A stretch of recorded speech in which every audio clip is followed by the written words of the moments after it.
It's with heavy hearts that we come together today. It's a difficult time for us all because we're deeply saddened at the passing of our dear sister. We all loved her so much. And the reason you are here today is because of that love for Becky. And it's because also of your love for her family. My mom never met a stranger. She was full of life, full of love. Nobody ever walked away from her without being benefited, whether it was just by her company, her generosity, her love, just in every way, shape, and form, she helped people. Becky Kersey and I met about 20 years ago. She was very kind and loving and gentle and just the best friend I ever had. Well, she was a very loving person, very kind and generous, most hospitable. She always had people staying in her house. She would do anything to help someone. She was an amazing person. And I'd always tell her that she needed to be in everyone's life because she was a force for good. She was someone who you could really respect her integrity and kindness and compassion. She always stood up for what was right. She worked night shift at UPS, as you may know, and she came back late the next morning, later than usual. And I was like, "Where were you?"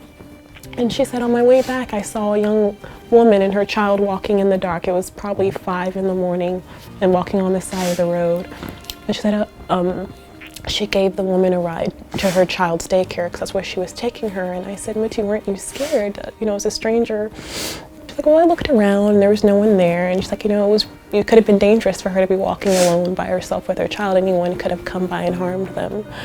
And she took that woman, dropped her child off at her place of, daycare, and then helped take that woman to work. So Mitty was willing to help everyone she came in contact with, and I hope I can do the same thing in my life. There's one friend, Ilsa, she's 80, and Becky did everything, for her. She couldn't drive towards these last few years, so Becky would take her to all her doctor appointments. There was a friend who are Chinese.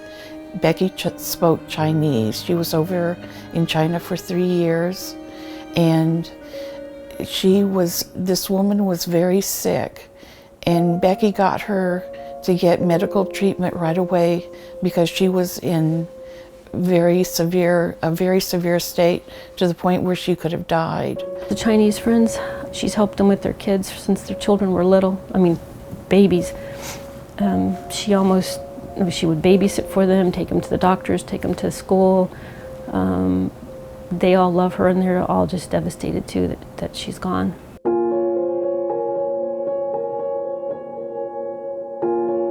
During that time, my daughter was getting married January 1st, so we were getting ready. My mom was here for all that, and both my mother and I remember almost immediately that Becky was complaining of headaches. She used to be just full of life and energy, and after the wreck, she was never the same.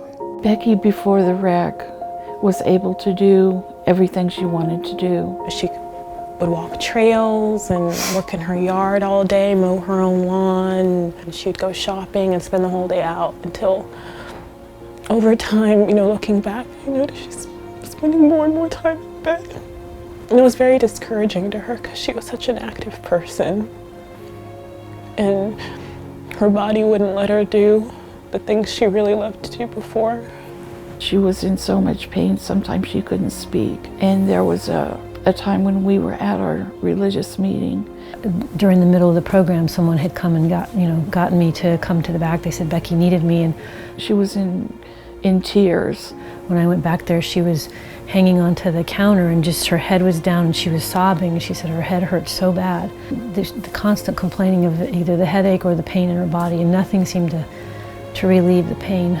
She hurt so badly that when I would try to hug her or give her a kiss on the cheek, she couldn't deal with that. I lost my mom before she died. I lost her after the accident. She was just never the same. She just wasn't the same mom. The first thing Don noticed about Becky was that she was tall, beautiful, and blonde. So he didn't waste any time. And so on May 24th, 1969, they were married in Statesboro, Georgia. I just continued to tell her that I love her, and we were planning our 50th wedding anniversary. I would have loved to have gotten that in. We got our 25th. Not many couples make it to 50, but we were very close. It's like someone's missing. We keep expecting them to, walk in. But she's not going to. There was a woman named Arthurine Stevens. She was a very elderly, poor black woman. And she was in the hospital. And she wasn't getting any real treatment. They were just ignoring her. So Becky dressed up in her very finest, put her best jewelry on, and walked in there and talked with Arlene, then talked to the nurses and said, if there's anything she needs, you let me know. And after that, Arthurine got all of what she needed.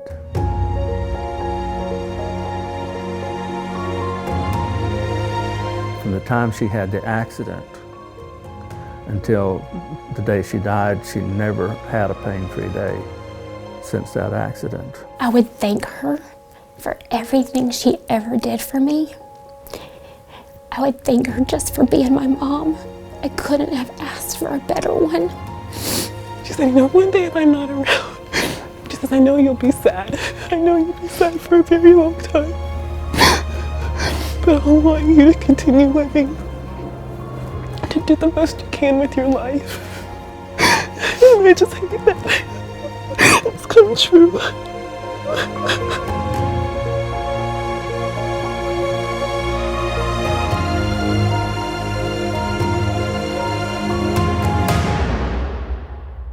She helped friends and family who contended with various medical problems.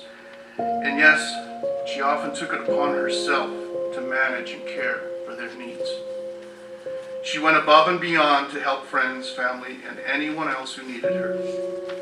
Without a doubt, she will deeply be missed by all of us.